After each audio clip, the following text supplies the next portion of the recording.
Nos filmes, eles existem.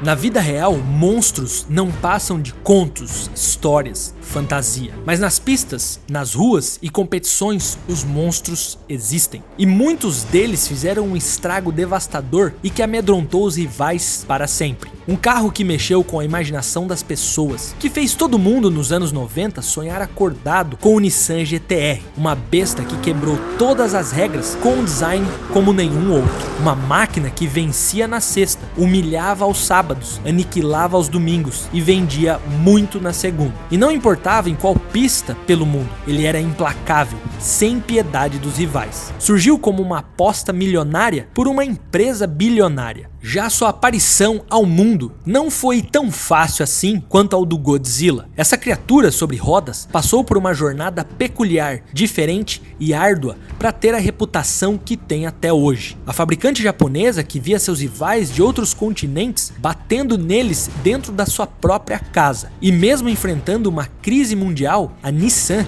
junto com seu novo comandante, fariam o que fosse preciso para chutar os rivais de volta para os seus países. Ah, e já te adianto algo que você ainda não sabe sobre os GT-Rs. O segredo não estava no motor. Mas o que então fazia do Skyline R32 tão dominante? Quais foram os projetos que anteciparam o esportivo e o líder que chegava para botar ordem na casa, salvando a Nissan da falência? Hoje, a história de um carro japonês lendário e extremamente respeitado pelos entusiastas globalmente. Com vocês, o monstro japonês, Nissan GT-R.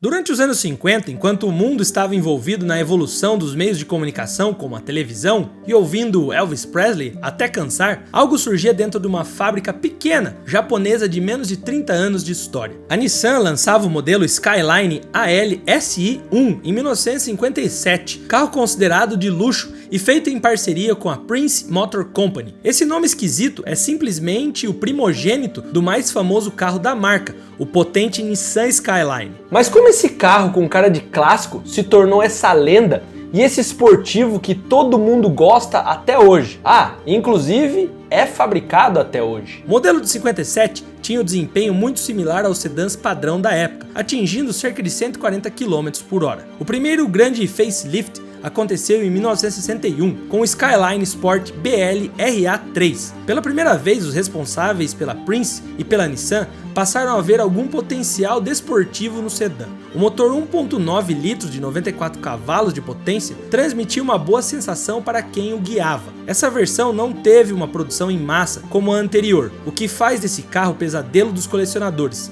tanto pelo preço quanto pela escassez. Até aqui, o Skyline não passava de um carro legalzinho e simpático, mas nada que tivesse sido dominante no mercado automotivo. Até que 3 anos depois, eles encontraram um verdadeiro potencial no carro. E diferente da versão de 61, essa briga seria nas pistas.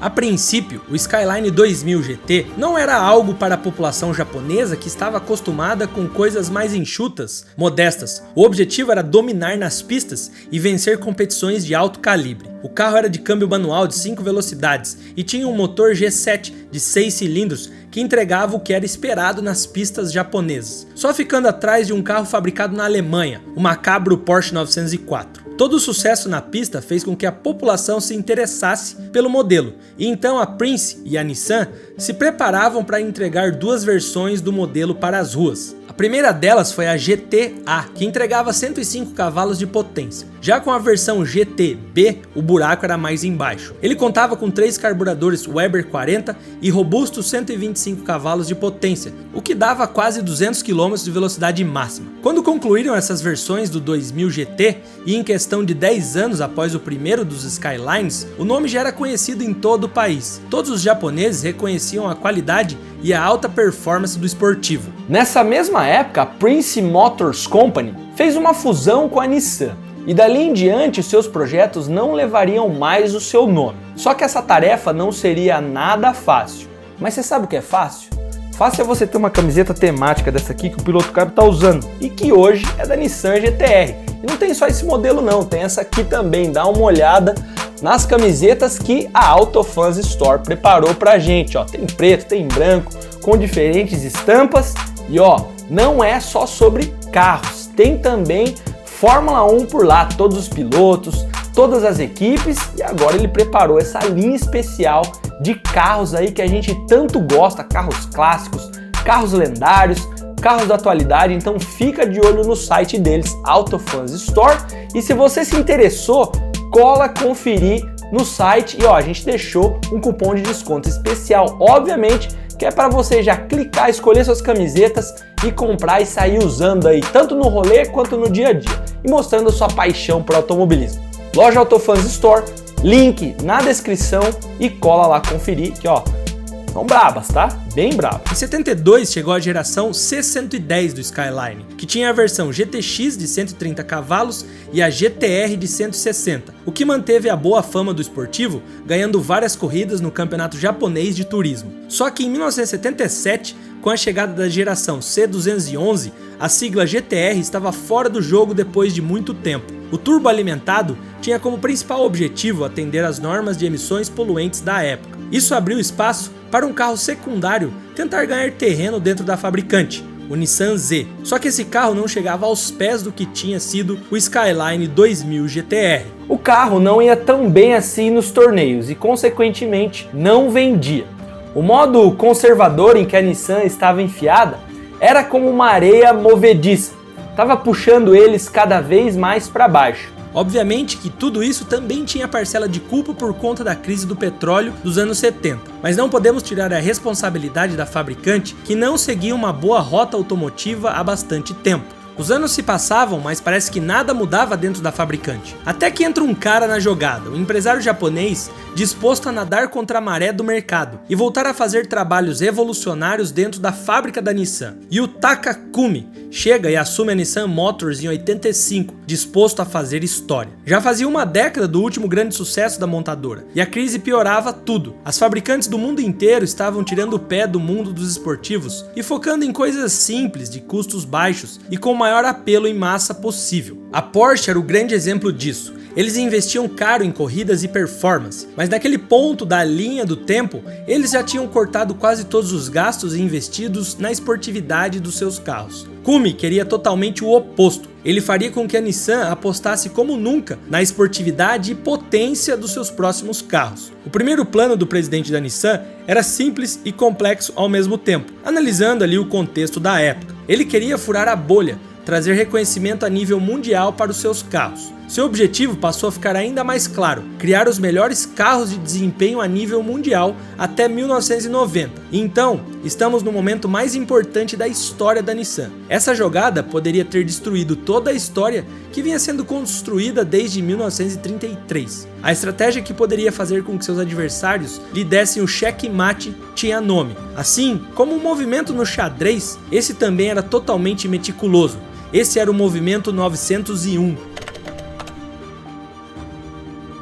Um ano antes de Yutaka assumir o comando da fabricante, tinha sido criado algo muito importante para o desenvolvimento do seu plano chamado Movimento 901. A divisão de desempenho da Nissan nasceu em 1984, conhecida como a Nismo. Yasuharu Namba era o encarregado de liderar esse novo setor. Namba era o piloto de testes dos japoneses desde 1958 e sob o seu comando, a Nismo entrou para o mundo das corridas de turismo em 85. Apesar de se chamar Campeonato Japonês de Carros de Turismo, aquilo era um verdadeiro combate mundial. BMW, Ferrari, Porsche e Ford estavam disputando territórios que era da Nissan, Toyota e Honda. Eles também estavam inscritos no Grupo A. E o que isso queria dizer? Ao exemplo do Grupo B, muito famoso por conta do rally e contava com um regulamento bem liberal, já o Grupo A tinha suas regras mais rígidas e era o grupo com carros o mais próximo possível do que as pessoas poderiam adquirir nas lojas, o que tornava esse grupo muito mais interessante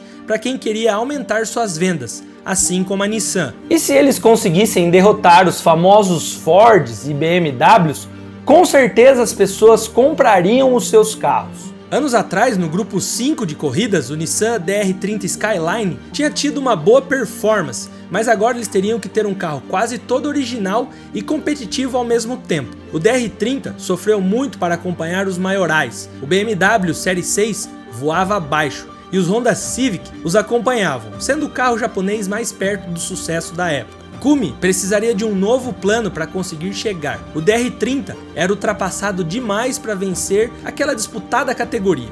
E então, em 1986, a Nissan estreou o R31, primeiro dos Skylines com o famoso motor de 6 cilindros, o RB.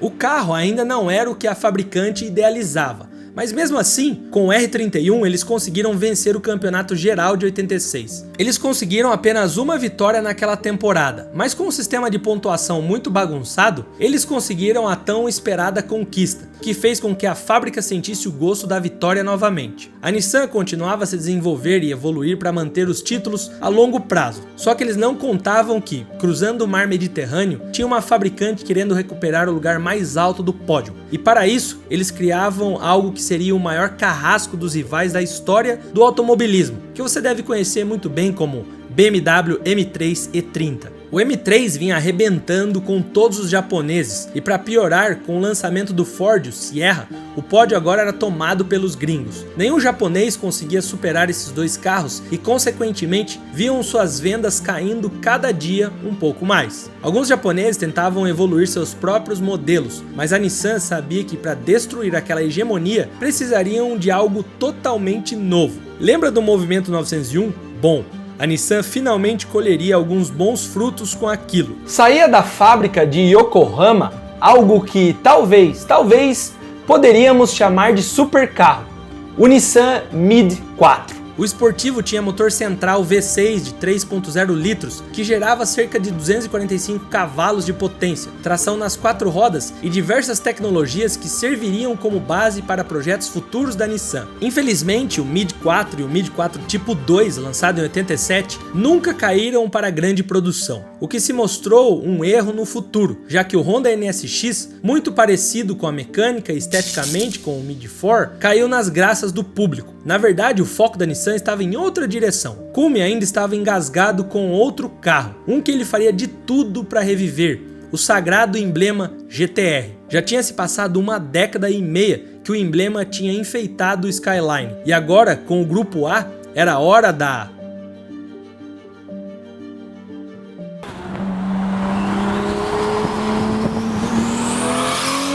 Para isso, eles desenvolviam um motor de 6 cilindros em linha de 2.6 litros que contava com 2 turbos e tinha cerca de 320 cavalos na versão de fábrica. Para a corrida seriam adicionados entre 60 a 80 cavalos a mais. Aquilo era perfeito e, visualmente falando, não demonstrava medo em nenhum rival. Ele parecia pesado e desengonçado, mas aquela potência cautelosamente planejada daria vida a um monstro que eu te apresento agora, R32 GTR.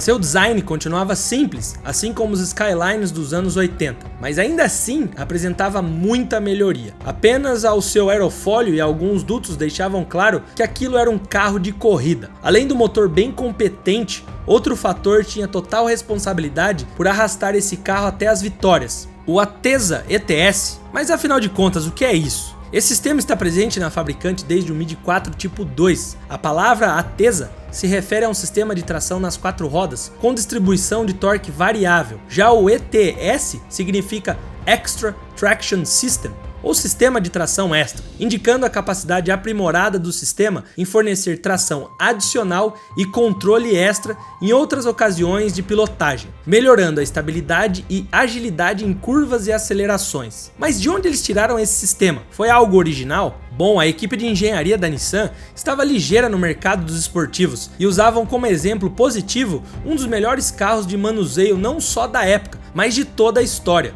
o Porsche 959. O 959 era o carro de rua mais avançado já construído. Então, Yutaka tinha uma ideia: comprar um desses, depenar ele inteiro, entender cada peça e o porquê dele ser o tal maioral. Era justamente o sistema de tração nas 4 rodas a fórmula mágica do sucesso do esportivo alemão, e a Nissan não pensou duas vezes em copiar, feito um artista, a ideia e projetar em seus carros. Eles também usaram uma embreagem eletro-hidráulica para distribuir a potência. Só tinha uma coisa que os japoneses não gostaram no Porsche: a potência era sempre enviado para as rodas dianteiras, o que limitava a sobreviragem do esportivo. Eles queriam algo mais solto, e então destinaram grande parte da potência para as rodas traseiras, o que causou uma melhoria significativa de seu comportamento nas curvas e uma aderência bizarra. Quando o carro estava para perder a aderência nas rodas traseiras, eram usados sensores de força G para equilibrar a potência quando fosse necessário. Eles tinham literalmente pegado os pontos negativos do melhor carro de rua até então e melhorando ainda mais, e o resultado não poderia ser diferente. Apesar do motor RB26 receber todo o mérito, o sistema Atesa ETS é o verdadeiro salvador da pátria do Skyline GTR. O monstro finalmente estava solto, e nos anos 90, o maior pesadelo das pistas de corrida do Japão se chamava R32.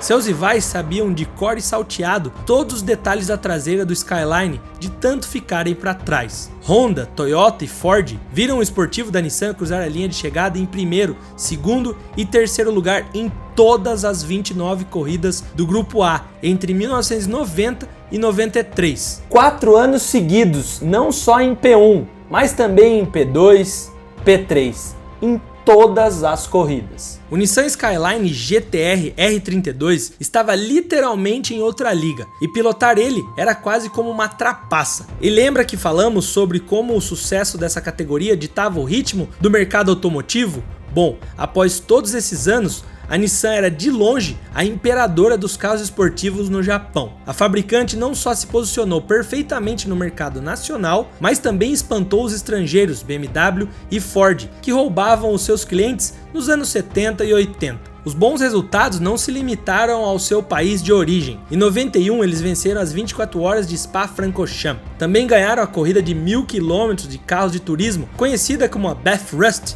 1000 em 91 e 92. O karma dos alemães logo chegaram também. Após irem para o Japão dominar por lá nos anos 80, no mesmo período dominante do R32, o Skyline bateu o recorde de velocidade em Nürburgring, com uma volta de 8 minutos e 22 segundos.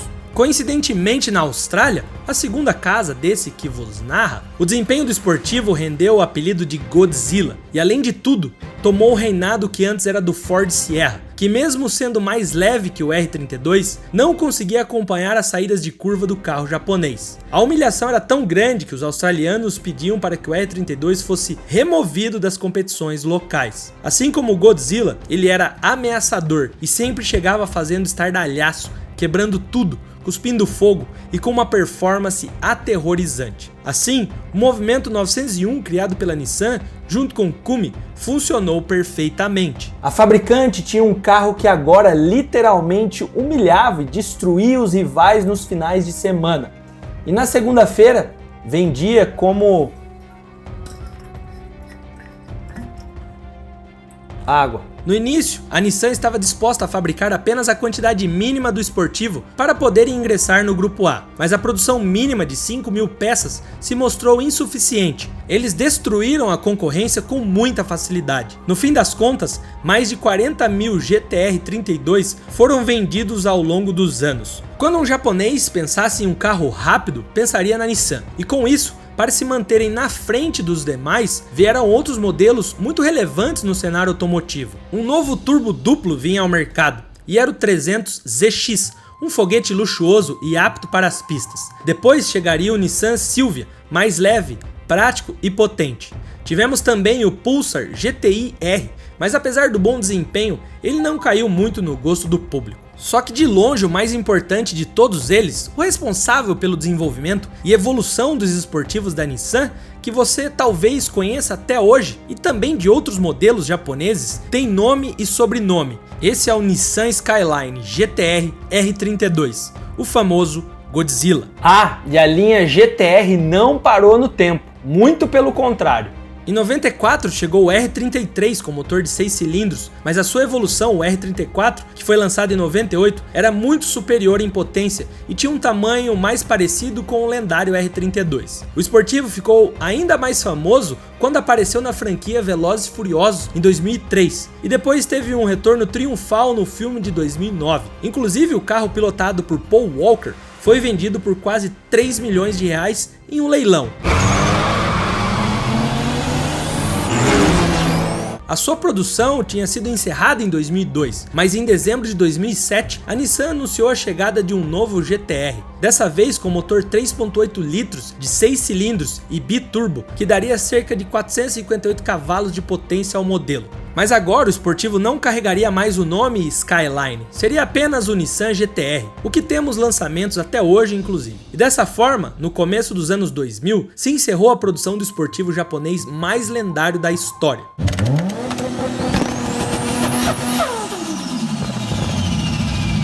Só que após colocar os rivais estrangeiros para correr de sua casa e passar a evoluir os esportivos, a Nissan viu a concorrência também aumentando com o passar dos anos. Todos entraram para a brincadeira. Mazda, Honda e Toyota passavam a projetar esportivos em busca de liderar o cenário automotivo. E nesse mesmo período de ascensão da Nissan, a Mazda também trabalhava o famoso RX-7 de motor rotativo. A Honda tinha o queridinho NSX e a Toyota, apesar de ter criado no início dos anos 90 o Supra A80, ele só foi ficar muito famoso no começo dos anos 2000. Mas por que isso aconteceu? Qual feito fez com que o esportivo da Toyota saísse da mediocridade e se tornasse um dos esportivos mais populares também de toda a história? E também a sua queda, como um fã raiz lhe colocou no céu e o fã Nutella no inferno. Bom, o vídeo já começou aí na sua tela, se ajeita no sofá que eu te vejo já.